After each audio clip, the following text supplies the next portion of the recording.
Bismillahirrahmanirrahim. Assalamualaikum warahmatullahi wabarakatuh. Alhamdulillahirabbil alamin wassalatu wassalamu ala asyrafil anbiya'i wal mursalin wa ala alihi wa ashabihi wa man tabi'ahum bi ihsanin ila yaumiddin, amma ba'du.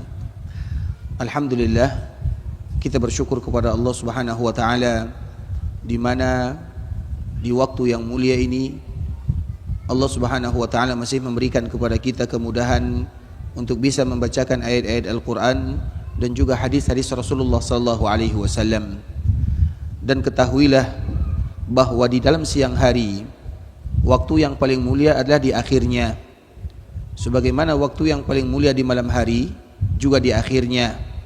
Sehingga siapapun yang memanfaatkan waktu yang mulia tersebut, terutama dalam rangka berzikir kepada Allah Subhanahu wa taala, maka itu merupakan di antara pahala yang dilipat gandakan kepada dirinya, karena beribadah di waktu yang mulia yang dilalaikan oleh manusia akan dilipat gandakan pahalanya oleh Allah Subhanahu wa taala.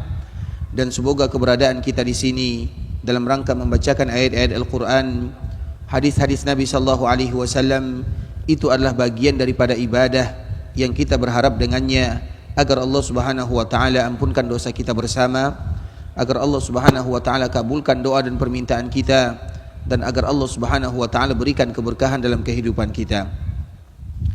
Kemudian salawat beriringkan salam semoga senantiasa tercurahkan buat junjungan alam Nabi kita yang mulia, uswah dan qudwah kita bersama, Muhammad bin Abdullah sallallahu alaihi wasallam.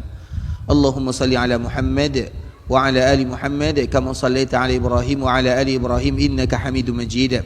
Allahumma barik ala Muhammad wa ala ali Muhammad kama barakta ala Ibrahim wa ala ali Ibrahim innaka Hamidum Majid. Ikhwani akhawati rahimani wa rahimakumullah, terkhusus para akhwat, pada kesempatan kali ini kita akan membahas tentang salah satu tema yang mungkin sebahagian kita sudah memegang bukunya, yaitu agar doa diijabah oleh Allah Subhanahu wa taala. Karena secara umum tidak ada seorang hamba yang berdoa kepada Allah kecuali pasti dikabulkan oleh Allah Subhanahu wa taala. Dan itu merupakan di antara bentuk kasih sayang Allah kepada hambanya. Makanya bagi kita yang malas berdoa kepada Allah, atau bagi kita yang merasa doa kita tidak dikabulkan oleh Allah Subhanahu wa taala, maka kita ingat perkataan salah seorang para ulama, kalau sekiranya Allah mengabulkan doa makhluk yang paling buruk, apakah mungkin Allah tidak mengabulkan makhluk yang beribadah kepadanya? Makhluk yang paling buruk adalah iblis, syaitan, jin. Mereka juga meminta kepada Allah Subhanahu wa taala, dan Allah Subhanahu wa taala kabulkan permintaannya. Tidakkah kita tahu dikala iblis meminta kepada Allah Subhanahu wa taala, Rabbi anzirni ila yaumi yub'atsun, ya Allah panjangkan umurku sampai hari kiamat. Apa kata Allah Subhanahu wa taala? Qala innaka minal munzarin, engkau aku kabulkan doanya dan aku akan panjangkan umurmu. Sehingga para ulama menyebutkan dalam hadis ini atau dalam ayat ini, kalau sekiranya Allah kabulkan doa makhluk yang paling jahat, maka apakah mungkin Allah tidak mengabulkan doa makhluk yang beribadah, yang melaksanakan salat, yang berpuasa, yang bersedekah, yang melakukan kebaikan. Dan ini merupakan di antara motivasi bagi kita bersama agar kita tidak pernah meninggalkan memohon meminta kepada Allah Subhanahu wa taala. Kemudian pada kesempatan kali ini kita akan sedikit karena alhamdulillah sebahagian kita memiliki buku ya. Jadi kita membahas sedikit. Yang pertama diawali daripada halaman 5, terutama bagi ibu-ibu atau bagi akhwat yang memegang buku, yaitu diawali daripada definisi dan pembagian doa kepada Allah Subhanahu wa taala. Doa kepada Allah Subhanahu wa taala itu artinya adalah meminta. Di dalam Al-Qur'an meminta itu banyak bahasanya. Ada meminta dalam keadaan terdesak, ada meminta di mana kita merintih di hadapan Allah Subhanahu wa taala. Makanya kadang-kadang doa disebut dengan al-istighasah, doa juga disebut dengan ibadah, doa juga disebut dengan an-nida. Dan di antara poin yang juga disebutkan oleh para ulama, yaitu ada di halaman 11, bahwa doa itu terbagi kepada dua. Yang pertama ada namanya doaul mas'alah, yang kedua namanya adalah doaul talab. Apa makna daripada ungkapan para ulama tersebut? Dan ini bisa kita dapatkan halaman 11. bahwa orang yang berdoa kepada Allah bukan hanya berdoa kepada Allah dengan lisannya, tapi ada orang yang berdoa kepada Allah Subhanahu wa taala dengan perbuatannya. Orang yang sedang salat berarti anggota tubuhnya sedang berdoa kepada Allah. Tangannya sedang berdoa, kakinya sedang berdoa, wajahnya sedang berdoa, matanya sedang meminta, telinganya juga berdoa kepada Allah Azza wa Jalla. Begitu juga dengan orang yang bersedekah, dikala dia memberikan bantuan kepada kaum muslimin, maka berarti mereka sedang berdoa kepada Allah, walau mereka tidak mengucapkan satu kata pun. Begitu juga dengan orang yang melaksanakan ibadah yang lainnya, apapun ibadah yang dilakukan oleh kaum muslimin, maka seolah mereka sedang berdoa kepada Allah. Apa yang berdoa? Jasadnya. Maka dari sinilah para ulama menyebutkan itu disebut dengan du'aul ibadah. Artinya seorang muslim ketika mereka beribadah kepada Allah, maka mereka sedang berdoa kepada Allah. Kemudian yang kedua disebut dengan du'aul talab. Du'aul talab itu artinya adalah mereka yang beribadah dan meminta kepada Allah dengan lisannya. Ya Allah, berikan kepadaku ini, ya Allah, berikan kepadaku itu. Disebutkan semuanya dengan lisannya, maka itu disebut dengan du'aul talab, yaitu dia bermohon dan meminta kepada Allah Subhanahu wa taala dengan lisannya. Dan kedua-duanya adalah ibadah yang mulia. Dan yang paling mulia di antara keduanya adalah apabila digabungkan antara ibadah dengan doa. Di antara yang paling mulia di antara keduanya adalah apabila digabungkan antara ibadah dengan doa. Apa maknanya?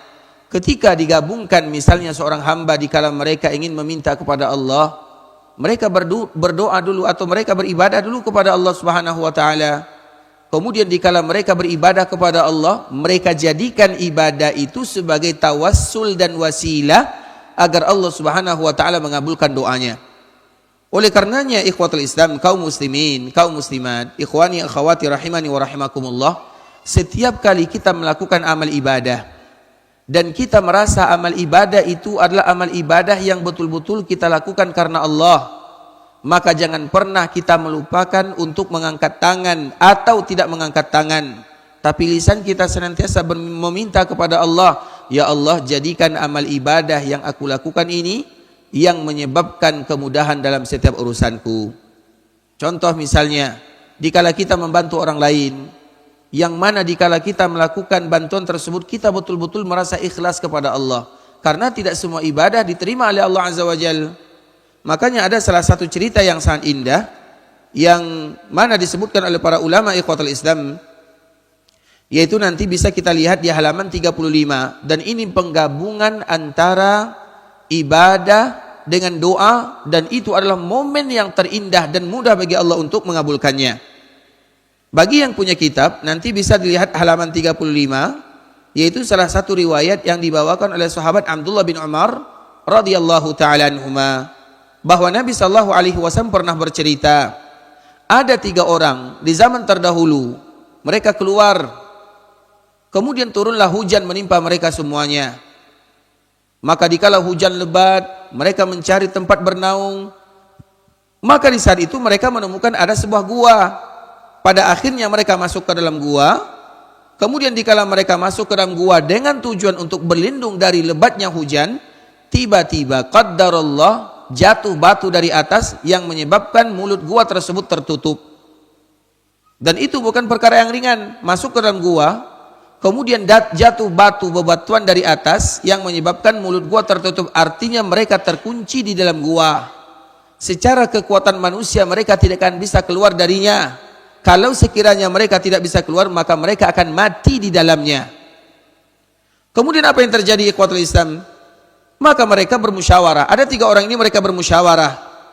Kemudian dengan itulah sebahagian mereka mengatakan, Udu'ullaha bi afdali amalin amaltumuh. Berdoalah kalian kepada Allah Subhanahu wa taala. Halaman 35 ya. Kalau yang memegang kitab, Udu'ullaha bi afdali amalin amaltumuh. Berdoalah kalian kepada Allah dengan amalan yang kalian merasa amalan tersebut betul-betul kalian mengikhlaskan ibadah kepada Allah Subhanahu wa taala.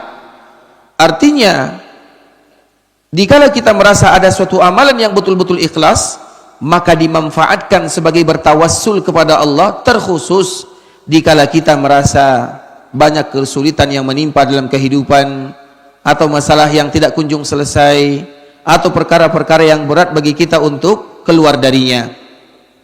Maka dikala mereka mengatakan yang demikian, maka di saat itulah ada di antara mereka yang berdoa kepada Allah Subhanahu wa taala. Yang pertama mengatakan, "Ya Allah, aku memiliki orang tua yang sudah tua sekali. Kemudian aku senantiasa merawatnya, menjaganya, bahkan aku menyayangi kedua orang tua tersebut melebihi daripada kasih sayangku terhadap anak dan istriku."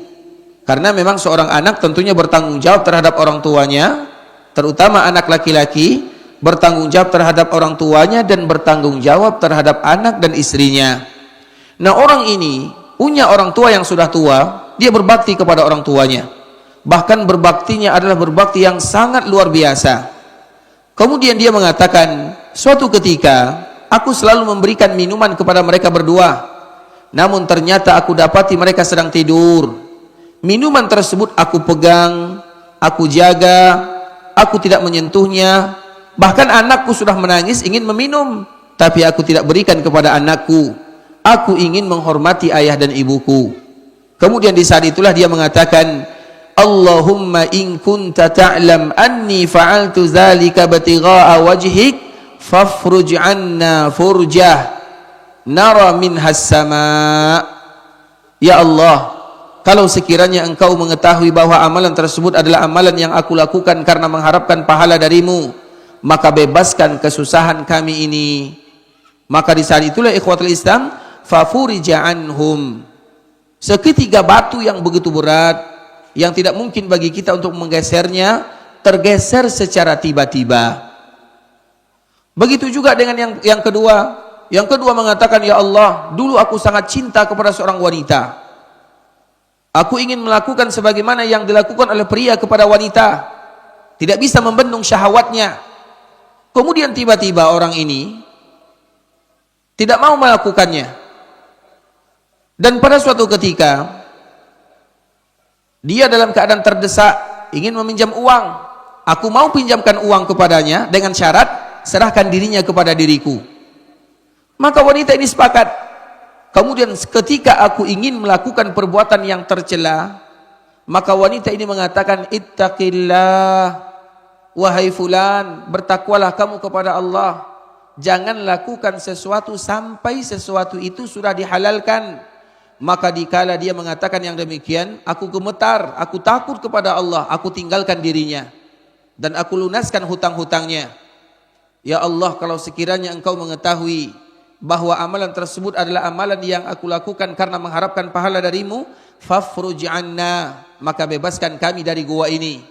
Maka seketika batu tersebut langsung bergeser sedikit, namun mereka belum bisa keluar. Kemudian yang ketiga, ikhwatul Islam, ada lagi yang ketiga. Dia adalah orang yang diberikan harta oleh Allah Azza wa Jalla. Kemudian dia punya banyak anak buah. Kemudian ada salah satu anak buahnya yang belum diberikan upah. Dia ingin memberikan upah, tapi anak buahnya sudah pergi. Kemudian upah itu dikembangkan. Dengan dia mengembangkan upahnya, maka menjadilah ternak yang banyak, kerbau yang banyak, kambing yang banyak. Kemudian tiba-tiba setelah banyak upah tersebut berkembang, maka pada akhirnya dia datang dan mengatakan, wahai fulan, mana gajiku, mana upahku? Maka aku mengatakan, semua hewan yang kamu lihat adalah upahmu yang telah aku kembangkan. Kemudian di saat itulah orang ini mengambil semuanya tanpa meninggalkan sedikit pun untuk diriku. Ya Allah, kalau sekiranya aku melakukan yang demikian, maka bukalah gua ini. Di saat itulah ikhwatul Islam, Allah Subhanahu wa taala pada akhirnya membukakan gua dan mereka pun akhirnya diselamatkan oleh Allah Subhanahu wa taala. Nah, dari kisah yang singkat ini ikhwatul Islam, dapat kita ambil pelajaran bahwa di antara salah satu doa yang terbaik adalah bagaimana seorang hamba berdoa kepada Allah digabungkan antara beribadah dengan berdoa. Artinya jangan pernah kita beribadah kecuali kita iringi dengan berdoa kepada Allah Subhanahu wa taala. Jangan kita pernah beribadah kecuali kita iringi dengan berdoa kepada Allah Subhanahu wa taala. Dan itu merupakan di antara pembagian doa yang tadi telah disebutkan oleh para ulama. Kemudian juga ikhwatul Islam, poin penting yang harus kita ketahui di dalam masalah berdoa, bahwa setiap doa yang dipanjatkan oleh seorang hamba pasti dikabulkan oleh Allah, namun dengan 3 cara. Yang pertama, bagaimana cara Allah mengabulkan doa seorang hamba? Yang pertama adalah dengan diberikan sesuai dengan apa yang dia minta. Yang kedua, diganti oleh Allah Subhanahu wa taala dengan sesuatu yang serupa nilainya. Dan yang ketiga, disimpan oleh Allah menjadi tabungan bagi dirinya di akhirat. Dan begitulah cara Allah Subhanahu wa taala mengabulkan doa seorang hamba. Artinya seorang hamba selama mereka tidak melakukan perkara-perkara yang membuat doa mereka terhalang, maka pasti dikabulkan oleh Allah. Namun cara doa dikabulkan itu lain dari seorang hamba kepada hamba yang lainnya. Karena tentunya itu dilihat daripada situasi dan kondisi bagaimana seorang hamba berdoa kepada Allah Subhanahu wa taala. Kemudian ikhwatul Islam, juga bisa kita lihat nanti bagaimana di halaman 33, yaitu adab-adab bagaimana kita berdoa kepada Allah Subhanahu wa taala. Yang mana ini nanti bisa kita baca sendiri. Kemudian yang keempat atau bab yang berikutnya, halaman 53, penghalang kenapa doa kaum muslimin tidak dikabulkan oleh Allah Subhanahu wa taala. Kita baca saja secara cepat ya, yaitu halaman 53. Kenapa doa kita tidak dikabulkan oleh Allah Subhanahu wa taala? Yang pertama, tentunya karena dosa dan maksiat. Dosa itu adalah sesuatu yang sangat berbahaya bagi seorang hamba. Maka Allah Subhanahu wa taala menyebutkan di dalam surat Nuh, "Faqultu astaghfiru rabbakum innahu kana ghaffara." Di antara salah satu cara kita untuk menghilangkan dosa adalah memperbanyak istighfar kepada Allah. Dan kalau kita beristighfar kepada Allah, apa yang terjadi? Yursilis samaa 'alaikum midrara. Istighfar yang menyebabkan air hujan turun. Wa yumdidukum bi amwal. Istighfar yang menyebabkan harta bisa datang. Wa banin. Istighfar yang menyebabkan Allah memberikan keturunan. Wa yaj'al lakum jannat. Istighfar yang menjadikan kita diberikan kebun-kebun yang indah oleh Allah Subhanahu wa taala. Wa yaj'al lakum anhara. Istighfarlah yang menyebabkan air dimudahkan bagi kita untuk mendapatkannya. Artinya istighfar itu merupakan di antara kalimat yang tidak boleh dilupakan oleh seorang muslim. Bahkan kita punya salah satu kisah dan riwayat ikhwatul Islam, walaupun terjadi perbedaan para ulama, tapi ini merupakan kisah yang bisa kita ambil pelajaran darinya. Imam Ahmad rahimahullahu taala terkenal dengan salah seorang imam yang dikabulkan doanya oleh Allah. Seorang imam yang semua kaum muslimin mengetahui.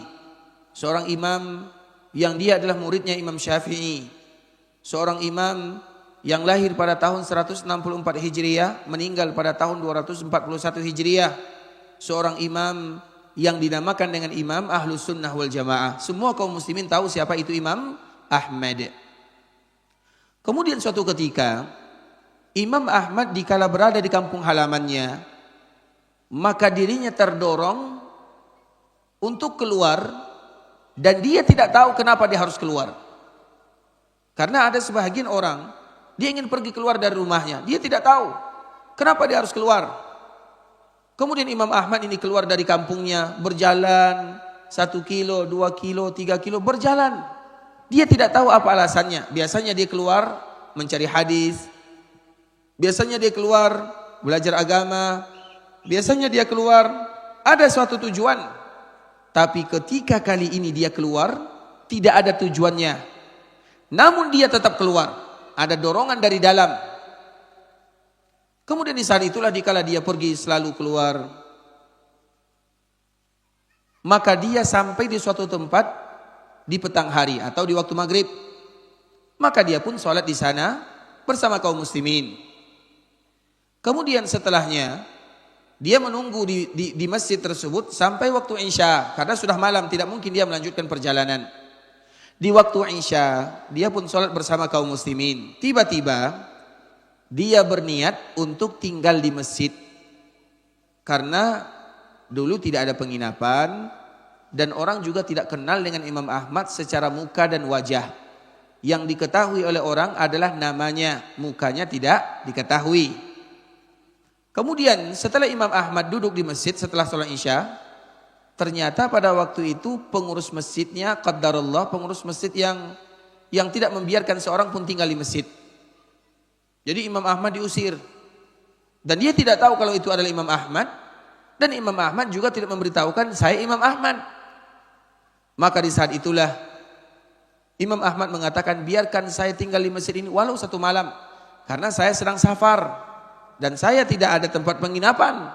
Namun orang ini tidak membiarkan Imam Ahmad. Setelahnya Imam Ahmad keluar di teras masjid. Orang ini pun tidak membiarkan Imam Ahmad berada di teras masjid. Yang penting kamu tidak berada di sini, kata orang tersebut.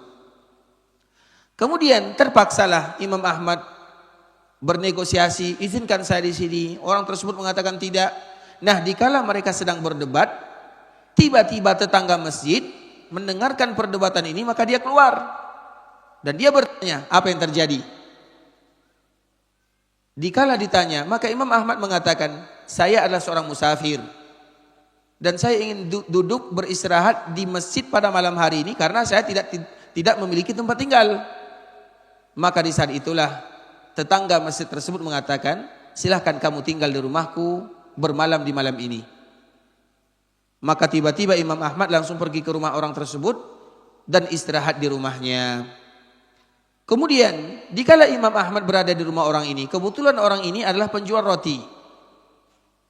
Maka dia memerintahkan Imam Ahmad beristirahat sambil dia bekerja. Karena biasanya orang yang jual roti itu biasanya diadon atau dijadikan dibentuk, kemudian nanti pagi hari baru mereka jual. Seperti orang-orang yang berjualan yang lainnya. Kemudian setiap kali dia membuat roti atau misalnya membuat gandumnya, membuat resepnya, dia selalu berzikir kepada Allah Subhanahu wa taala. Astaghfirullah, subhanallah, la ilaha illallah. Artinya lisannya tidak pernah berzikir kepada Allah Subhanahu wa taala, tidak pernah berhenti. Maka di saat itulah Imam Ahmad terbangun, atau Imam Ahmad merasa heran, dan dia pun bertanya kepada penjual roti ini, wahai fulan, apakah engkau izinkan diriku bertanya? Maka orang ini mengatakan, silakan, tidak ada masalah. Kemudian apa kata Imam Ahmad? Hal qatafta samarata zikrik? Apakah engkau telah memanen hasil daripada zikir yang selalu engkau baca? Karena dia selalu berzikir kepada Allah. Dia selalu beristighfar kepada Allah Subhanahu wa taala. Sehingga seolah-olah Imam Ahmad bertanya, kira-kira apa hasil daripada zikir dan istighfar yang selalu kamu baca? Maka di saat itulah apa kata penjual roti ini? Dia mengatakan, tidaklah aku berdoa kepada Allah kecuali semua doaku dikabulkan oleh Allah. Semuanya. Kecuali satu. Ketika penjual roti ini mengatakan kecuali satu, maka Imam Ahmad merasa penasaran. Apa doa yang belum Allah kabulkan untuk dirimu, hai fulan? Maka di saat itulah orang ini penjual roti mengatakan, satu-satunya doa yang belum Allah kabulkan adalah aku meminta kepada Allah agar bisa melihat yang namanya Imam Ahmad. Aku meminta kepada Allah agar aku bisa meminta Imam Ahmad atau melihat Imam Ahmad. Imam Ahmad yang dia tidak memperkenalkan dirinya langsung mengatakan, subhanallah, inilah yang menyebabkan kenapa aku harus keluar dari kampung halaman, melakukan safar, tidak ada tujuan. Ternyata Allah ingin mengabulkan doamu. Dan aku adalah Ahmad bin Hanbal. Ketika mendengarkan aku adalah Ahmad bin Hanbal, di saat itulah penjual roti ini bahagia. Ternyata Allah kabulkan doanya. Dengan apa? Dengan senantiasa beristighfar, berzikir, mengatakan kalimat-kalimat yang indah. Oleh karena itulah ikhwatul Islam, di antara salah satu yang paling indah untuk dikabulkan doa seorang muslim adalah bagaimana mereka senantiasa membasahi lisannya dengan kalimat-kalimat yang indah. Dan kalimat yang paling indah adalah kata-kata istighfar, kata-kata pujian, kata-kata takbir, kata-kata tahmid, kata-kata tahlil. Semuanya itu adalah di antara perkara yang bisa menyebabkan doa-doa kita dikabulkan oleh Allah Subhanahu wa taala. Bahkan juga dulu ikhwatul Islam, kami sering mendengarkan cerita ya, terutama dengan istighfar. Ada orang ini dia memiliki hutang yang tidak sedikit. Bahkan disebutkan hutangnya sampai kurang lebih 1 juta rial, artinya kurang lebih 4 miliar hutangnya. maka dia datang kepada orang-orang untuk minta bantuan, berapalah orang yang bisa membantu? Dan orang tersebut kewajiban mereka membantu, tidak wajib membantu. Kalaupun membantu, mungkin membantu secara atau tidak terlalu banyak. Kemudian pada akhirnya dia datang kepada salah seorang ulama dan mengatakan, wahai fulan, wahai guruku, wahai ustaz kami, aku punya hutang seperti ini, seperti itu.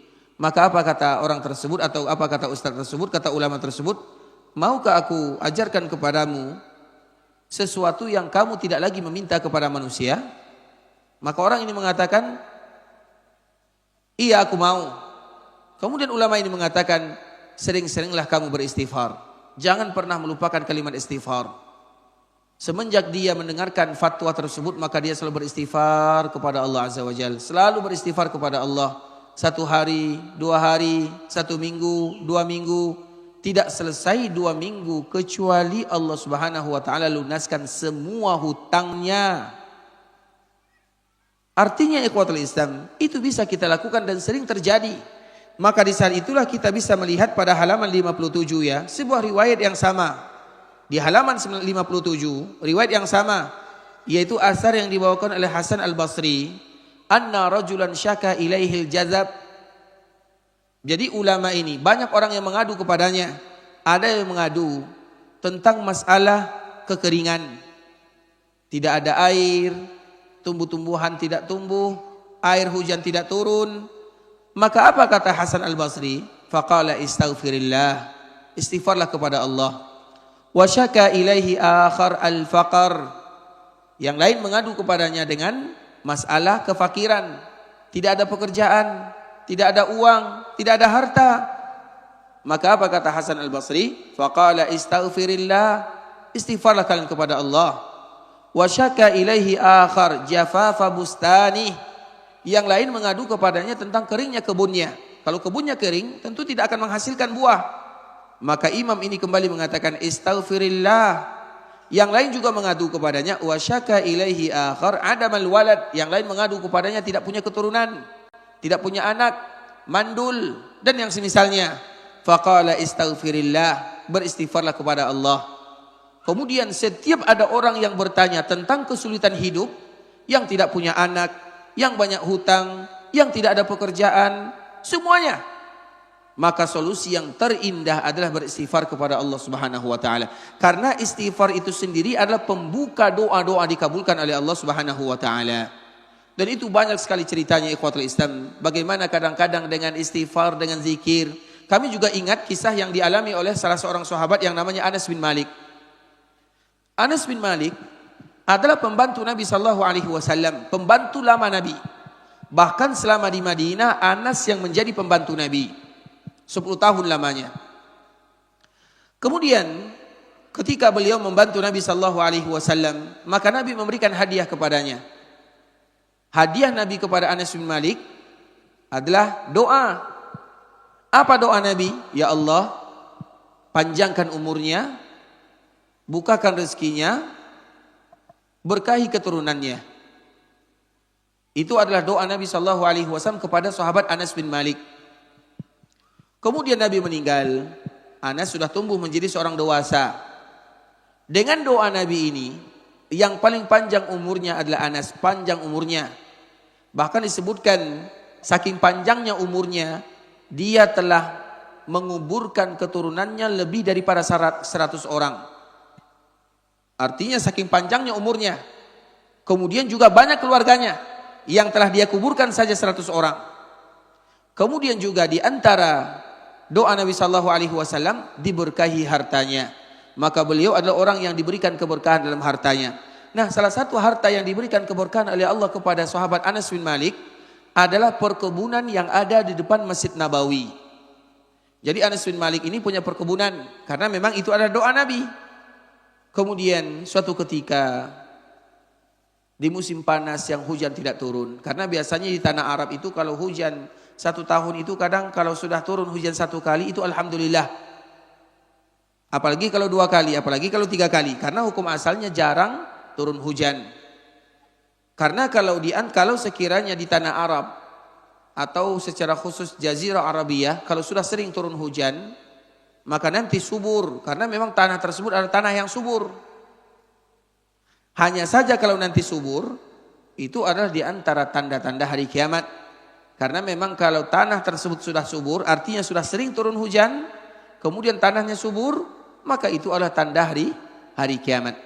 Tapi ingat, jangan kita mengatakan setiap kali turun hujan berarti kiamat datang. Terutama di tanah Arab, tidak demikian keadaannya. Karena itu nanti terjadi di akhir zaman. Kemudian Anas bin Malik, dia berdoa kepada Allah. Doa lagi. Karena doa ini sesuatu yang sangat agung ikhwatul Islam. Dia berdoa kepada Allah. Kemudian seketika Allah turunkan hujan. Dan yang anehnya, dia bertanya kepada anak dan keturunannya. Wahai anakku, coba lihat. Allah turunkan hujan. Karena dia sedang berada di kebunnya. Yang sedang menunggu air hujan. Karena tidak lagi tumbuh buah-buahnya. Maka dia bertanya kepada keluarganya, kepada anaknya. Wahai anakku, coba lihat. Air hujan ini turun di semua kota Madinah atau khusus di perkebunan kita saja. Maka di saat itu anaknya keluar dan melihat ternyata air hujan itu hanya turun di perkebunan Anas bin Malik sahaja. Begitulah kaum muslimin ikhwatul Islam. Kalau Allah sudah berikan keberkahan, kalau Allah sudah kabulkan, sebanyak apapun orang yang akan menggagalkan tidak akan pernah bisa.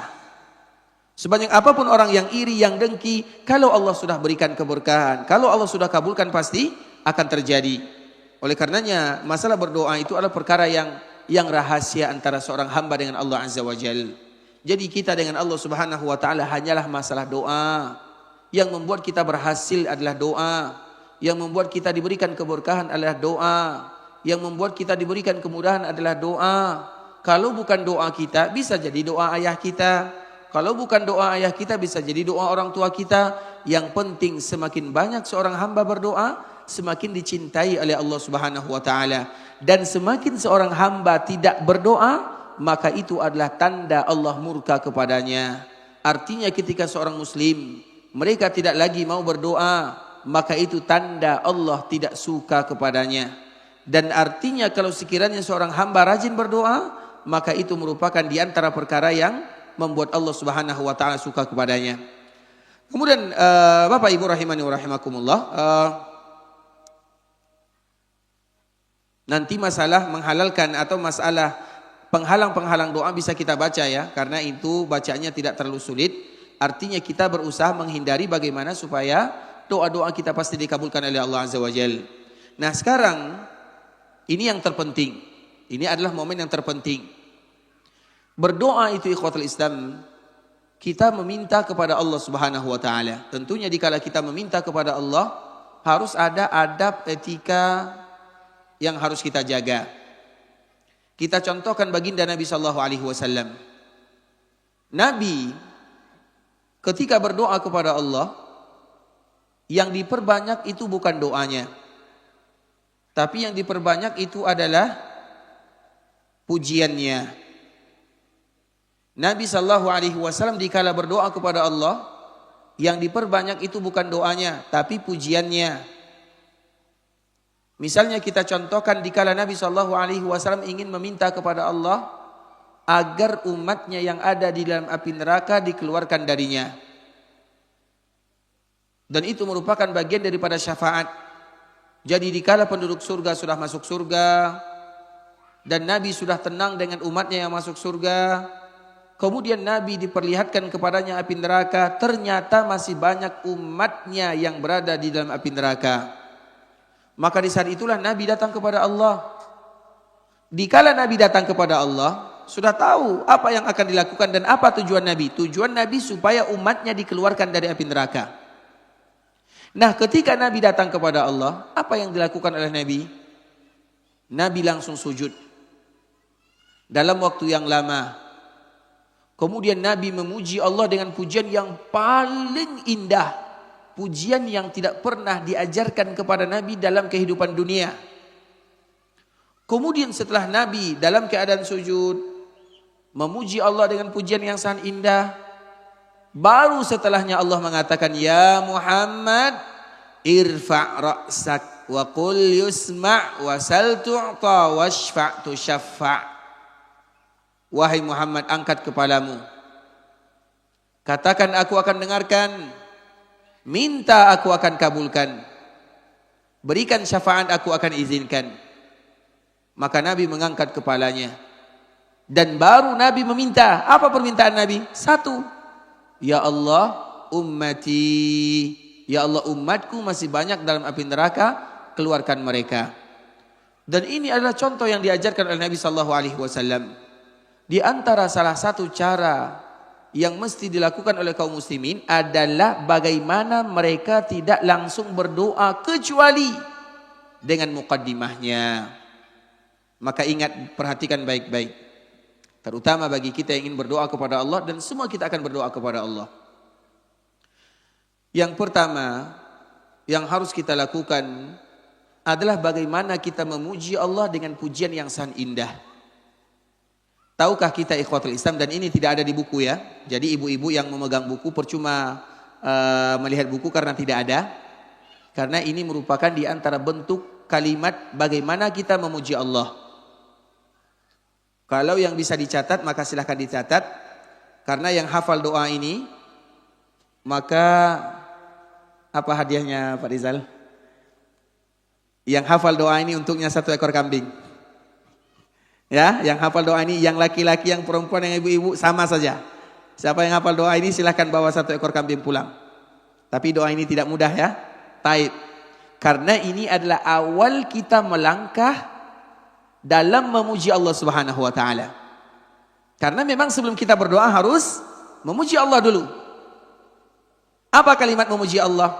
Jadi suatu ketika ikhwatul Islam, ada salah seorang sahabat namanya Hudzaifah. Sahabat Hudzaifah ini dia sedang salat. Kemudian setelahnya dia duduk dan dia mendengarkan ada suara dari belakang. Dan dikala suara ini keluar, sahabat Hudzaifah langsung hafal. Kemudian setelah Hudzaifah hafal, dia melihat ke belakang, ternyata tidak ada orang. Tidak ada orang di belakangnya. Maka dia datang mengadu kepada Nabi sallallahu alaihi wasallam. Dikala datang mengadu kepada Nabi, "Ya Rasulullah, tadi aku mendengarkan orang mengucapkan kalimat ini." Dibaca oleh Hudzaifah. Kemudian setelah dibaca oleh sahabat Hudzaifah, apa kata Nabi? "Dzaka malak yu'allimuka tahmida rabbik." Wahai Hudzaifah, ketahuilah, yang tadi membaca doa ini adalah malaikat yang Allah turunkan dari langit, yang mengajarkan kepada kalian bagaimana cara memuji Allah Subhanahu wa taala. Sehingga dari sini kita sudah termasuk orang yang memuji Allah atau belum, dilihat apakah kita sudah hafal atau tidak. Makanya tantangannya tidak ringan ya. Karena ini adalah di antara cara memuji Allah, dan ini adalah langkah muqaddimah. Dan malaikat yang diturunkan oleh Allah mengajarkan kita bagaimana cara kita semestinya memuji Allah. Apa doanya? Allahumma lakal hamdu kulluh walakal mulku kulluh biyadikal khairu kulluh ilaika yurja'ul amru kulluh alaniyatuhu wa sirruh ahlun an tuhmad innaka ala kulli syai'in qadir. Jadi kita bacakan dulu separuh ya, karena kalau disambung sulit kita menghafal. Dan inilah cara kita memuji Allah Subhanahu wa taala. Kita ulang 1 kali atau 2 kali lagi. Karena qadarullah kami baru tahu doa ini setelah tulisannya selesai. Jadi tidak lagi bisa dimasukkan ke dalamnya. Makanya di antara langkah yang pertama yang harus kita lakukan adalah memuji Allah. Bagaimana kalimat memuji Allah? Allah yang paling tahu bagaimana cara memuji Allah. Bukan kita, kita tidak akan tahu bagaimana cara memuji Allah. Tapi Allah yang paling tahu bagaimana cara memuji dirinya. Dan Allah turunkan malaikat untuk mengajarkan kepada kita cara memuji tersebut. Allahumma lakal hamdu kulluh. Allahumma lakal hamdu kulluh. Ya Allah, untukmu segala pujian, engkau yang paling pantas dipuji, dan tidak ada kalimat pujian yang paling indah kecuali milikmu. Itu seolah-olah artinya Allahumma lakal hamdu kulluh walakal mulku kulluh. Ya Allah, semua kerajaan yang ada di langit, semua kerajaan yang ada di bumi, semua kerajaan adalah milikmu. Biyadikal khairu kulluh, semua kebaikan ada padamu. Ilaika yurja'ul amru kulluh, semua urusan akan kembali kepadamu ya Allah. Alaniyatuhu wa sirruh, yang jelas, yang tidak jelas, yang tampak, yang tidak tampak, semuanya kembali kepadamu. Ahlun an tuhmad, ya Allah, Engkau adalah zat yang paling pantas untuk dipuji. Innaka ala kulli syai'in qadir, dan Engkau adalah zat yang maha berkuasa terhadap segala sesuatu. Allahumma lakal hamdu kulluh walakal mulku kulluh biyadikal khairu kulluh ilaika yurja'ul amru kulluh alaniyatuhu wa sirruh ahlun an tuhmad innaka ala kulli syai'in qadir. Baik Bapak Ibu, terkhusus kepada ibu-ibu ya, karena memang sore ini adalah pengajian untuk ibu-ibu semuanya. Kami berikan kesempatan siapa yang pertama kali bisa memuji Allah Subhanahu wa taala dengan doa yang diajarkan malaikat kepada sahabat. Kami persilahkan, barakallahu fikum. Iya, adakah yang ada di luar? Oh, ya, baik. Ada Ustadz, ada yang mau mencoba Ustadz? Masya Allah, silakan, Masya Allah. Kayaknya ibu-ibu ini hafalannya kuat-kuat semua ya. Masya Allah, Allah mabarik, Allah mabarik. Karena memang ibu-ibu sudah terbiasa menghafal ya. Menghafal kesalahan suaminya. Baik. Silakan. Allahumma lakal hamdu kulluh wa lakal mulku kulluh biyadikal khairu kulluh wa ilaika yurja'ul amru kulluhu alaniyatuhu wa sirruh ahlun anta an tuhmad innaka ala kulli syai'in qadir. Masya Allah, tidak tengok catatan kan? Tidak Ustaz. Tidak Ustaz. Taib artinya? Artinya? Ya artinya. Ya Allah, milikmulah segala pujian, milikmulah segala kerajaan, di tanganmulah segala kebaikan, dan kepadamulah kembali segala kebaikan. Sesuatu yang terang dan sesuatu yang tersembunyi. Engkau pantas untuk dipuji dan Engkau maha mampu atas segala sesuatu. Coba bisa kami minta tolong diulang 2 kali lagi dengan bacaan yang pelan. Silahkan Bu. Barakallahu fiik.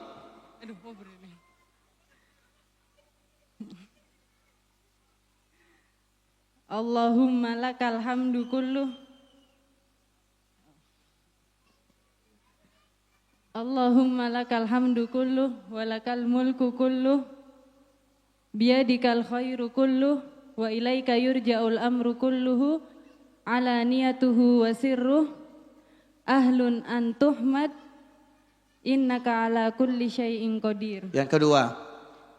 Allahumma lakal hamdu kulluh walakal mulku kulluh biyadikal khairi kulluh wa ilaika yurja'ul amru kulluh alaniyatuhu wa sirruh ahlun an tuhmad innaka ala kulli syai'in qadir. Masya Allah, barakallahu fiik. Insya Allah ya, semoga nanti bermanfaat kambingnya ya.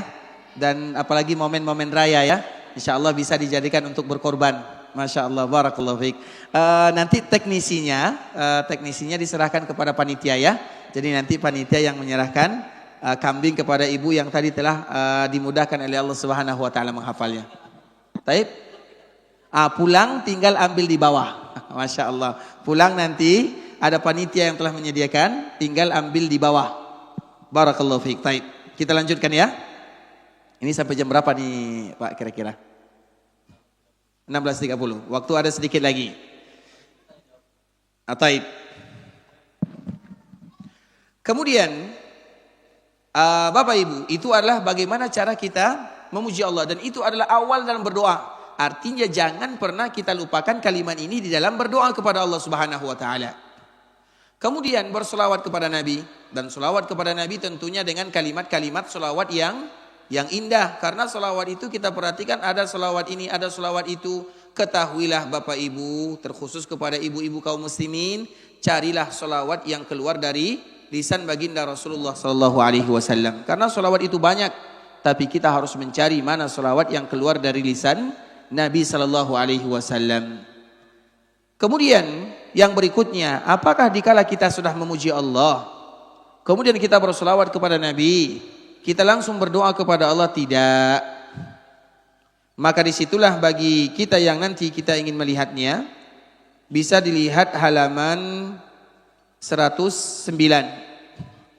Dan ini mudah bagi kita untuk menghafalnya karena sudah ada tulisannya. Setiap kita yang ingin berdoa kepada Allah, hafalkan kalimat ini atau awali doa dengan kalimat ini. Apa doanya? Halaman 109 ya, halaman 109. Allahumma inni as'aluka bi anni ashhadu annaka antallahu la ilaha illa ant al-ahadus samadul ladzi lam yalid wa lam yulad wa lam yakul lahu kufuwan ahad.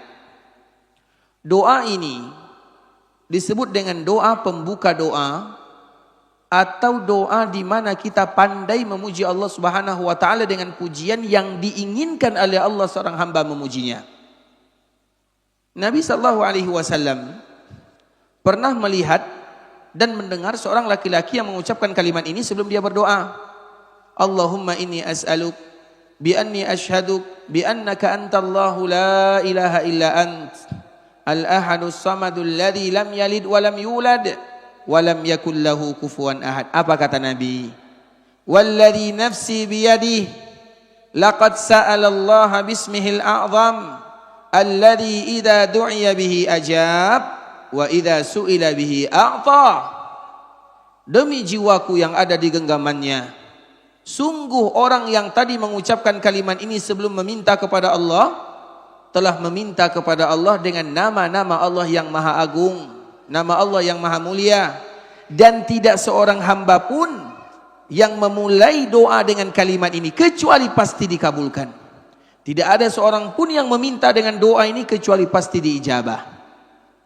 Kalau kita tahu yang demikian, maka sudah mesti kita harus mengucapkan doa ini, kalimat ini setiap kali kita berdoa kepada Allah. Atau juga di dalam riwayat yang kedua, masih halaman 109 ya. Allahumma inni as'aluk bi anna lakal hamd la ilaha illa ant al-mannan badi'us samawati wal ardi ya dzal jalali wal ikram ya hayyu ya qayyum.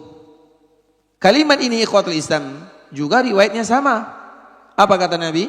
Laqad da'a Allah bismihil a'zam alladzi idza du'iya bihi ajab wa idza su'ila bihi a'ta.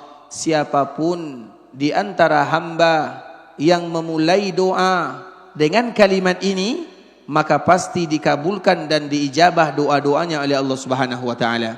Sehingga ikhwatul Islam, kalau kita melihat Allah Subhanahu wa taala adalah zat yang tidak ingin pernah menyusahkan hambanya. Allah ajarkan bagaimana memberikan motivasi kepada kita berdoa. Allah juga ajarkan kepada kita bagaimana doa dikabulkan. Allah sebutkan kepada kita apa yang menghalangi doa.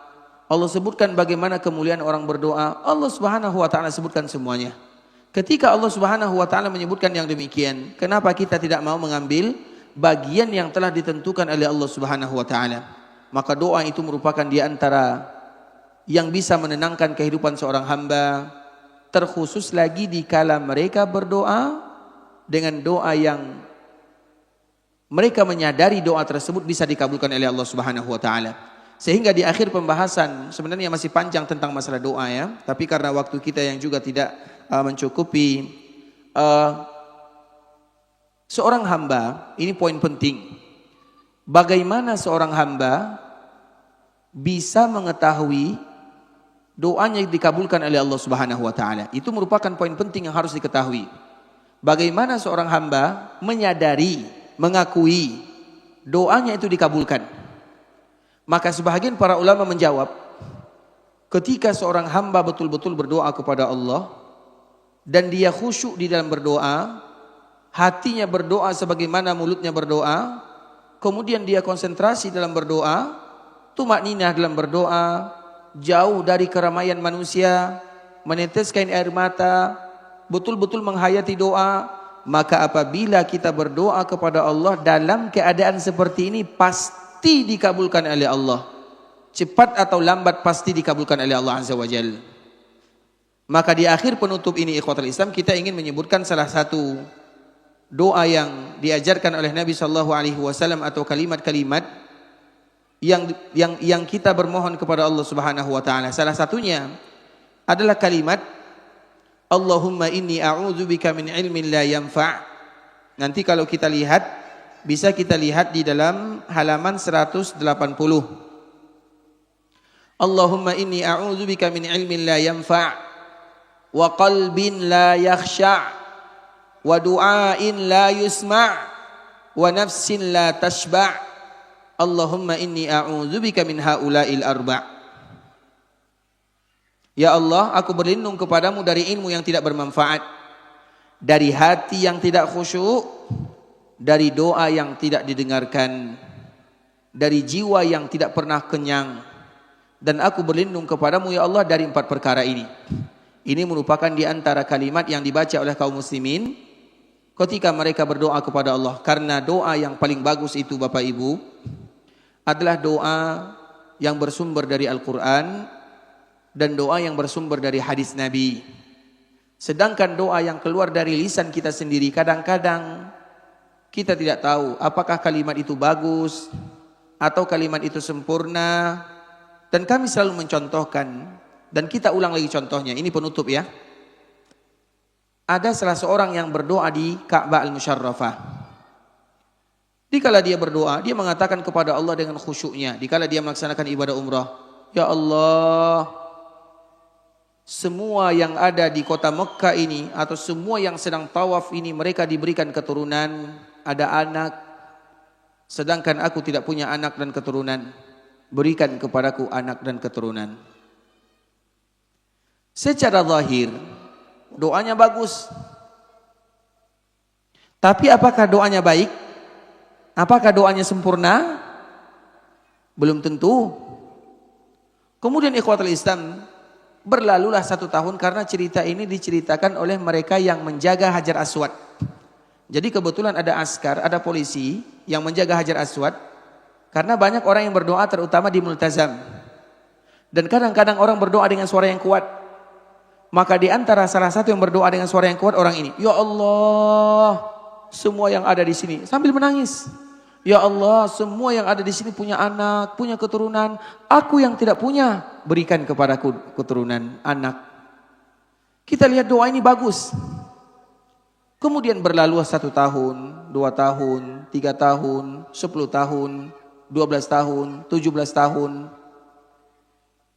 Kebetulan setelah 17 tahun, maka dia kembali melaksanakan ibadah di Ka'bah Al-Musyarrafah.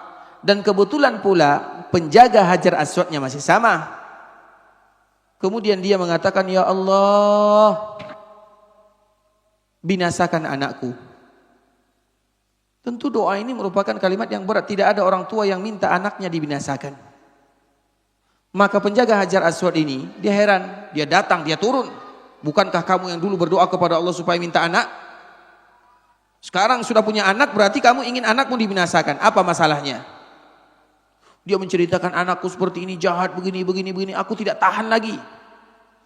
Anakku yang membuat aku sengsara.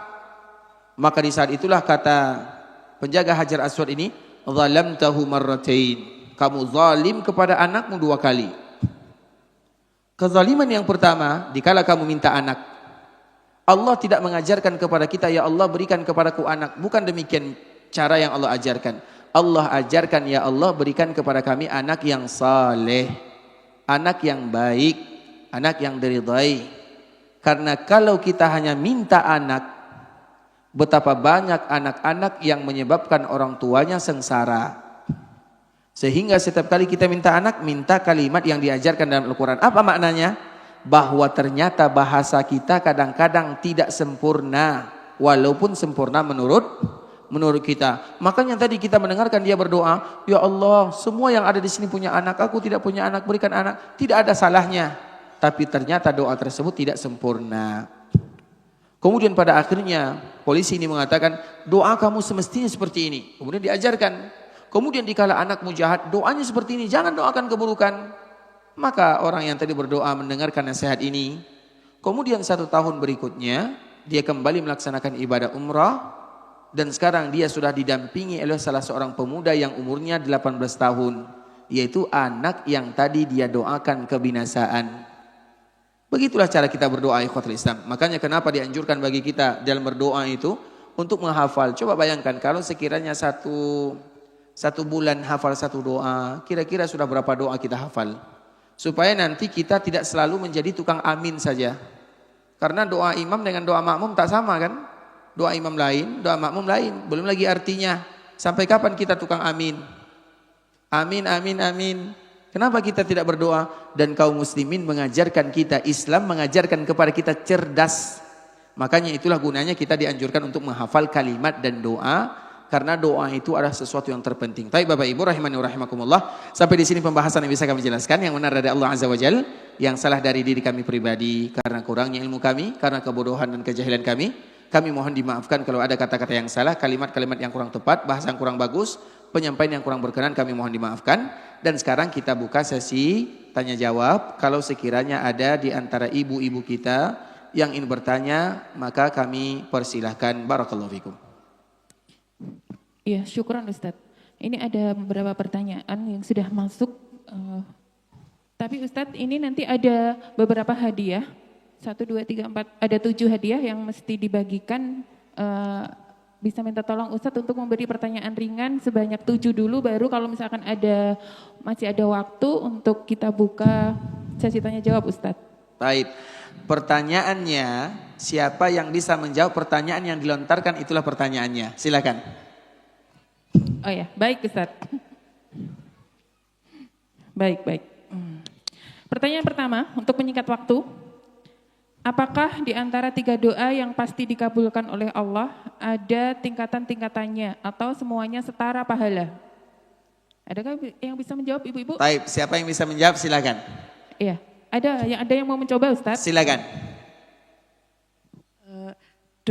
Doanya setara pahalanya, tapi mungkin yang dikabulkan fasenya berbeda, ada yang langsung dikabulkan, ada yang dikabulkan dengan bentuk lain, dan ada yang ditunda dan nanti dikabulkan di akhirat.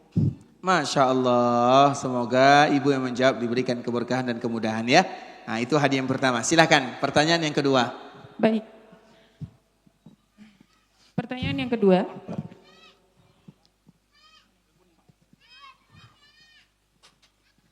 Afwan Ustadz izin bertanya, bagaimana jika terlanjur doa keburukan pada orang lain? Apa yang harus dilakukan bagi orang yang memanjatkan doa? Syukran Ustadz. Baik, siapa yang bisa menjawab? Ini dulu kayaknya. Iya, ada yang mau mencoba Ustadz. Silakan. Afwan, apabila sudah mendoakan keburukan kepada orang lain, maka yang kita lakukan adalah beristighfar, meminta ampun kepada Allah. Lalu bisa mendoakan kebaikan kepada orang tersebut, Ustadz. Masya Allah, sepertinya semua akhwat sudah bisa jadi ustazah semuanya. Taib. Pertanyaan yang ketiga.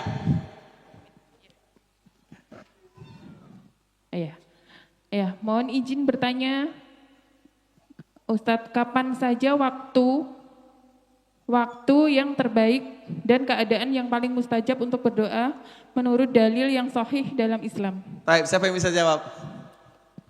Ini dulu. Mic-nya di belakang. Mic-nya tuh.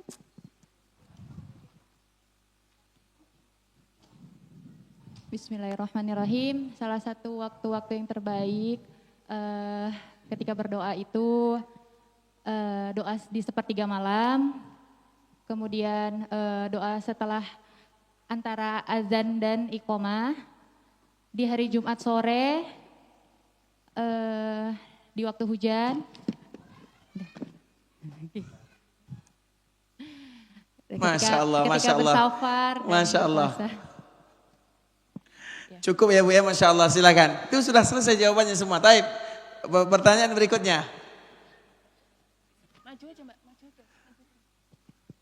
Ya, pertanyaan selanjutnya. Afwan Ustadz, tips agar senantiasa bersabar dalam berdoa, agar senantiasa husnudzon pada doa-doa yang belum terijabah. Jazakumullahu khairan. Ulangi pertanyaannya. Afwan Ustadz, tips agar senantiasa bersabar dalam berdoa dan agar senantiasa husnudzon pada doa-doa yang belum terijabah. Taib, pertanyaan ini mungkin sedikit kami menjawab ya. Mungkin nanti kita lempar lagi kepada ibu atau akhwat-akhwat yang lain yang ingin menjawab. Tapi kami ingin menyebutkan dulu. Tentunya di dalam Al-Quran itu sebenarnya sudah lengkap ya. Salah satunya adalah kisah yang paling indah yang diabadikan oleh Allah dalam beberapa tempat, yaitu kisah Nabi Zakaria. Nabi Zakaria adalah seorang nabi yang sudah tua. Rambutnya sudah memutih, kulitnya sudah keriput, tulangnya sudah mulai melemah, istrinya mandul. Tapi dia tidak pernah bosan meminta kepada Allah agar diberikan keturunan. Kapan Allah berikan beliau keturunan? Di usia senjanya. Artinya dikala dia sudah tua, makanya disebutkan rambut sudah putih, kulit sudah keriput, tulang sudah lemah. Apa maknanya? Berarti sudah tua. Tambah lagi istrinya mandul. Dan itu yang paling penting. Kalau orang tua laki-laki, misalnya laki-laki tua, rambutnya sudah putih, tulangnya lemah, kulitnya keriput, kalau sekiranya istrinya tidak mandul, masih ada harapan. Tapi ini mandul. Tapi dia tidak pernah bermohon atau tidak pernah berhenti bermohon kepada Allah. Pada akhirnya ikhwatul Islam, Allah Subhanahu wa taala berikan kabar gembira kepadanya, yaitu dengan Yahya. Dan cerita ini disebutkan oleh Allah Subhanahu wa taala nanti kepada kita yang pulang. Coba dilihat surat Al-Anbiya. Surat Al-Anbiya mulai dari ayat 83 sampai 90. Ayat 83 sampai 90. Dan ini adalah tips yang paling indah. Kalau kita tahu bagaimana mereka dikabulkan doanya belasan tahun setelah mereka berdoa, maka kita baru 1 tahun 2 tahun tidak dikabulkan atau belum dikabulkan doa oleh Allah. Maka nanti kepada kita semuanya diusahakan untuk melihat, membaca, memahami, mentadaburi di dalam surah Al-Anbiya mulai dari ayat 83 sampai ayat 90. Ini sekedar motivasi, tips bahwa kita tahu ternyata masih banyak orang yang terlambat, bukan tidak dikabulkan, hanya saja terlambat. Dan di antara salah satu ibadah yang paling mulia adalah dikala kita sabar di dalam menunggu pertolongan dari Allah Subhanahu wa taala. Ketika seseorang sabar menunggu pertolongan, selama dia melakukan ibadah tersebut, selama dia menunggu, maka dia dihitung sebagai orang yang sedang beribadah. Baik, silakan pertanyaan berikutnya. Ya, pertanyaan berikutnya, apakah dibolehkan berdoa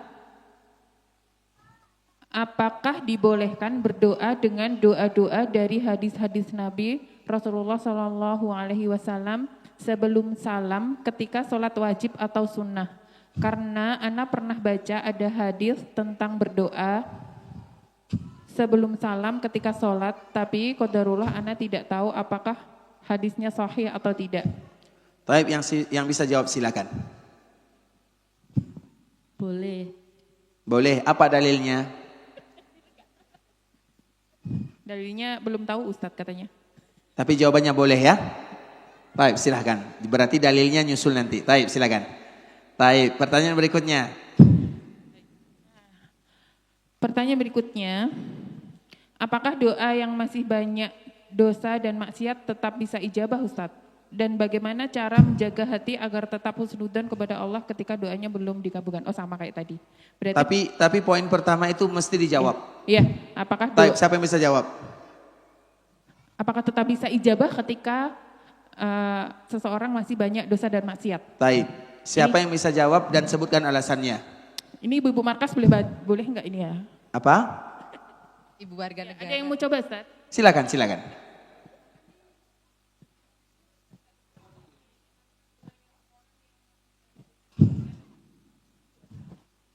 Bismillah. Coba jawab ya Burin. Tetap bisa berdoa dan insya Allah tetap bisa diijabah karena rahmat Allah itu luas. Terus apa lagi? Tadi di muqaddimah kita telah menyebutkan.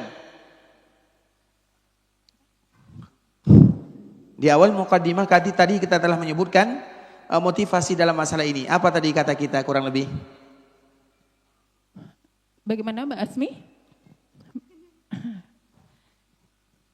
Ganti Ibu yang mau menjawab Ustadz. Silakan. Ya. Bismillah, izin menjawab. Tidak bisa dikabulkan karena termasuk salah satu penghalang dari doa. Masya Allah.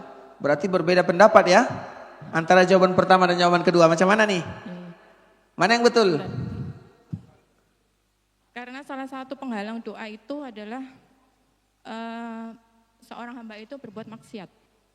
Taib, tadi telah kita menyebutkan di awal muqaddimah motivasi kita berdoa. Siapa yang masih ingat? Pertama kali kita mengawali muqaddimah. Memuji Allah dengan kalimat yang indah dan Bukan. Motivasi dalam berdoa. Pertama kali tadi kita muqaddimah. Siapa yang masih ingat? Bismillah. Bentuk kasih sayang kepada Allah, orang jahat pun diberi ampunan, apalagi orang yang beriman dengan kalau misalnya maksiat kita banyak-banyak beristighfar. Masya Allah. Siapa yang paling jahat?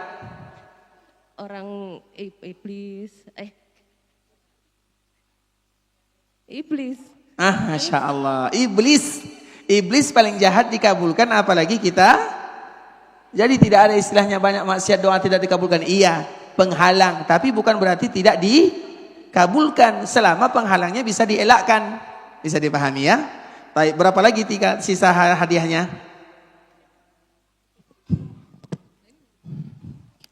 Ya Ustaz, masih ada satu pertanyaan? Hadiahnya masih tinggal satu ya? Masih dua. Masih dua, taib. Karena nanti terakhir kami akan bertanya.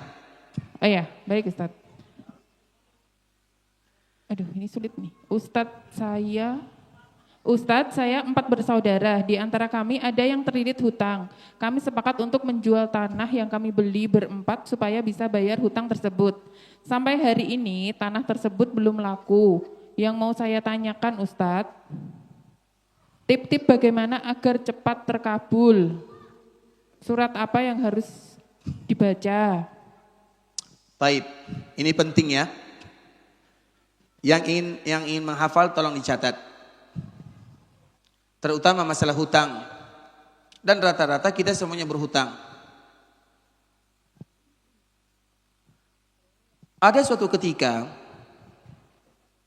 datang salah seorang kepada Ali bin Abi Thalib.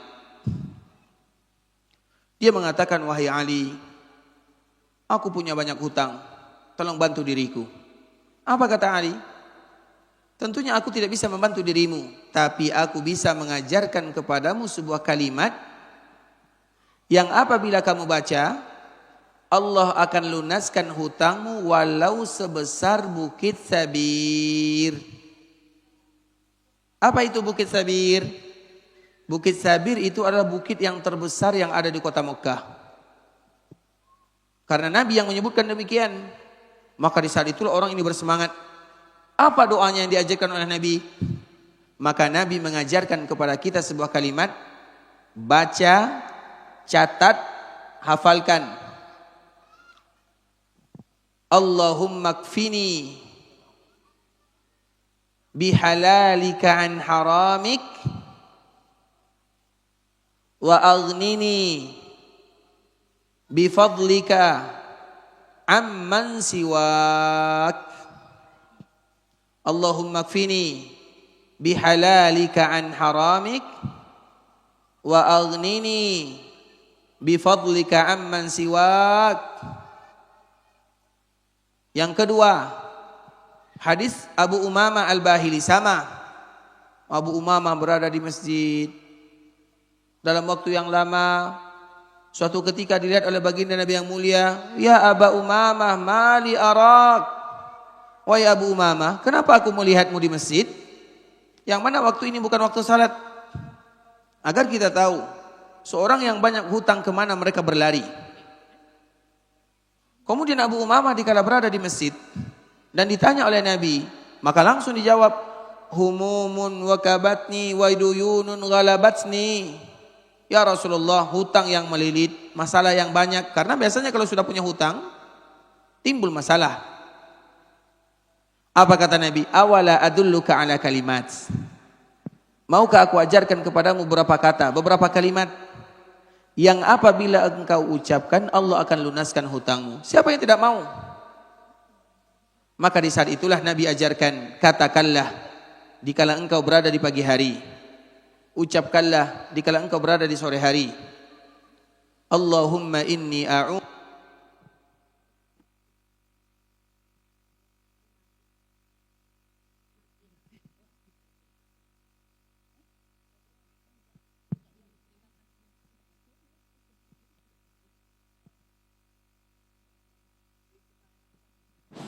Cek. Afan Ustadz, bagian media, mic-nya mati.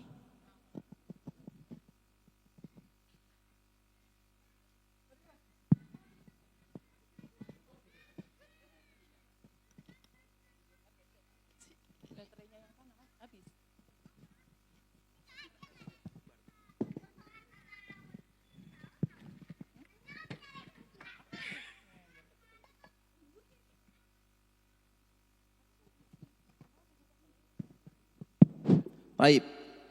Nabi SAW menyebutkan, Allahumma inni a'udzubika minal hammi wal gham wa a'udzubika minal ajazi wal kasal wa a'udzubika minal jubni wal bukhul wa a'udzubika min ghalabatid daini wa qahrir rijal. Apa kata Abu Umamah? Faqultuhun, aku pun mengucapkan kalimat tersebut. Faqadha daini wa azhaba ghammi wa qadha daini. Maka dikala aku mengucapkan kalimat ini, selalu aku ucapkan, maka Allah hilangkan masalahku dan Allah pun lunaskan hutang-hutangku. Jadi seperti ini ikhwatul Islam. Jarang di antara kaum muslimin yang kembali kepada kalimat-kalimat yang diajarkan oleh baginda Nabi sallallahu alaihi wasallam. Maka di saat itulah dikala kita dililit oleh hutang, masalah yang banyak, maka ucapkanlah apa yang telah diucapkan oleh baginda Rasulullah sallallahu alaihi wasallam. Baik. Sekarang pertanyaan dari saya, siapa yang sudah hafal dua doa ini angkat tangan? Siapa yang sudah hafal Ibu? Ya, boleh yang di luar boleh mengacungkan jari. Hadiahnya kambing yang kedua. Iya. Ada yang mau mencoba Ustaz? Silakan.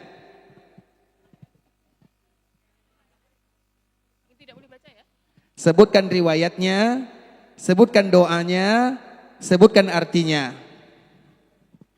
Kambing kan lumayan kan, bisa berkorban. Baik. Allahumma inni a'udzubika minal hamli wa ajri wal kasal wa buhli wa a'udzubika minal hamli wa ajri wal buhli. Kebalik-balik. Baik. Kayaknya doanya disingkat ya atau dari jalur yang lain. Tapi tidak ada masalah. Ulang lagi. Dari sahabat siapa tadi?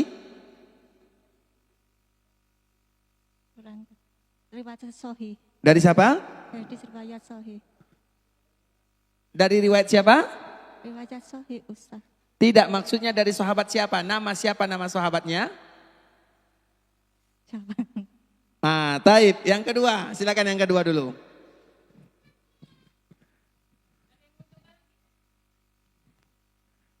Dan yang kedua. Taib. Ada yang mau coba Ustaz? Ada yang mau mencoba silakan. Bismillah, coba ya Ustaz. Allahumma inni a'udzubika minal hammi wal hazan wa ajri wal kasal wa bulli wa jubni wa dul iddaini wa ghalabatir rijal. Kami mohon ulang lagi ya, karena coba dipelan-pelankan sedikit supaya yang lain bisa mengambil manfaat darinya. Taib, barakallahu fiik.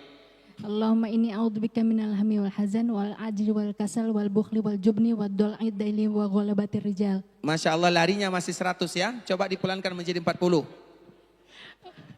Allahumma inni a'udzubika minal hammi wal hazan wal ajzi wal kasal wal bukhli wal jubni wa dul iddaini wa ghalabatir rijal. Artinya? Afwan, belum hafal Ustaz. Taib, doa yang kedua.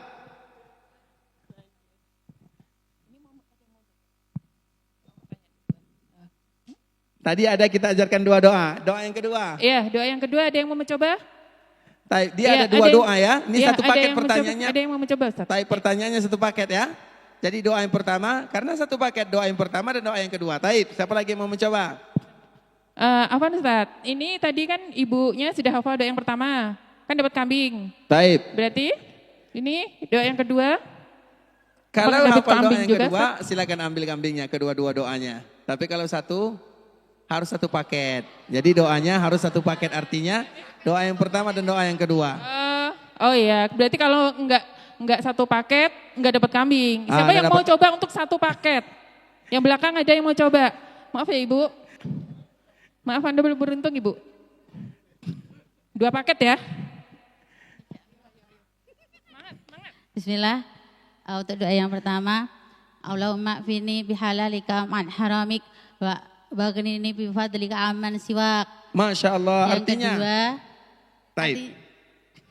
artinya belum hafal Ustaz. Taib, yang kedua. Yang kedua, Allahumma inni a'udzubika minal hammi wal hazan wa a'udzubika minal ajzi wal kasal wa a'udzubika minal buhli wal jubni wal buhli wa a'udzubika min ghalabati daini wa qahri rijal. Taib, hadis yang pertama dari siapa tadi meriwayatkan?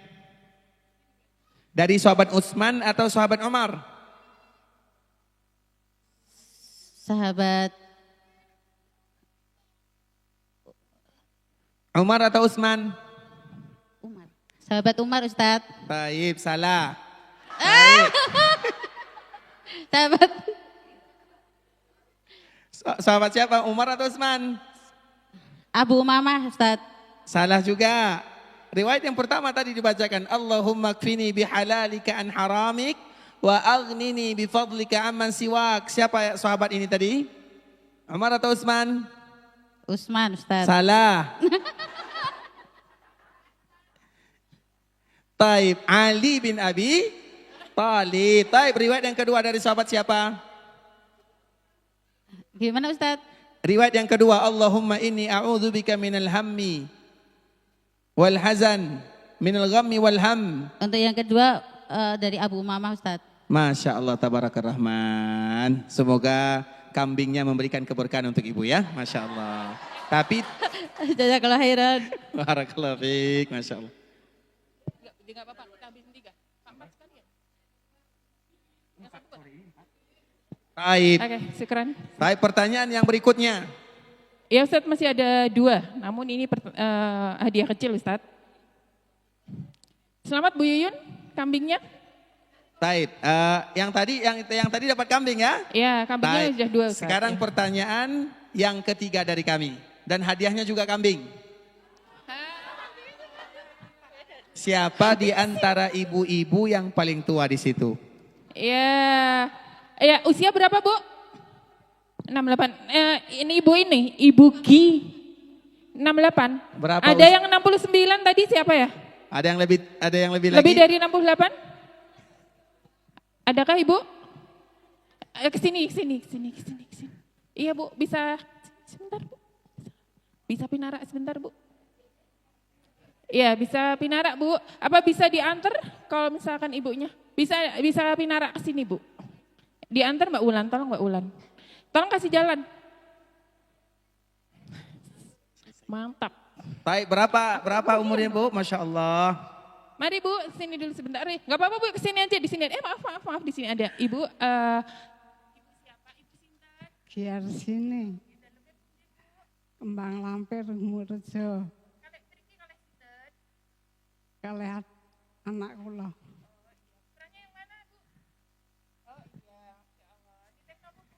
Sepeda motor.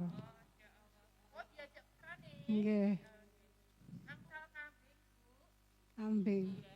Angsal kambing mengkih dibeto mantuk, disembelih nggih Bu. Ajeng disembelih napa ajeng diopeni kersane dadi sapi Bu? Mboten men.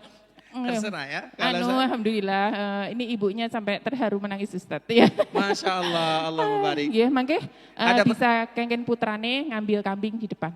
Nggih, sampun pinara. Berapa umurnya? Masya Allah. 69 Ustaz. Yang satu lagi? 68 dapat Ustaz. Tapi ini yang paling sepuh 69. Taib 68 dan 69 dapat dua-duanya ya. Masya Allah. Taib, Ke depan barakallah. dulu Bu, ke depan Masya dulu. Allah, Masya Allah. barakallahu Meniki fiik, pinarak Allahumma din. barik, Nggih. Allahumma barik. Masya Allah, barakallah. Masya Allah. Hah? Barakallahu Ya fiik. udah saya aja Masya yang ke situ Bu. Allah. Allahumma barik, Allahumma barik. Maaf ya. Baik, Bapak Ibu, terkhusus kepada ibu-ibu kita bersama, sebelumnya kami mengucapkan jazakumullahu khairan ya atas partisipasinya dan semoga pengajian kita sore hari ini yaitu agar doa diijabah, betul-betul kita berharap agar semua doa kita diijabah oleh Allah Subhanahu wa taala.